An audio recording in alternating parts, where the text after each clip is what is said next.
Hello mga ka-artist, may nagpa-commerce po sa akin at itong family pic ang napili niyang ipa-draw.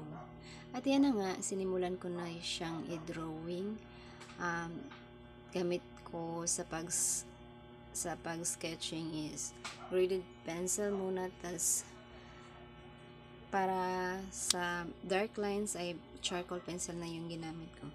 Tapos yung mga sa t-shirt is charcoal powder yung gamit ko. Tapos yung sa dark part ng shirt na part niya ay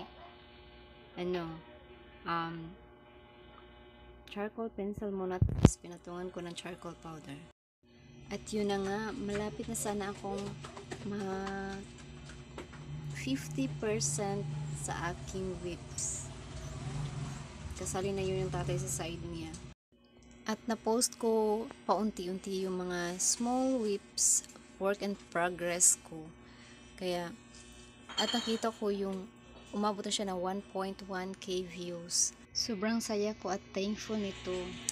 Pero sad to say, may nakatapon ng juice sa aking whips. Nasali pa pati sa ilalim ng papel yung iba kong whips, kaya dumoble tuloy ang trabaho ko.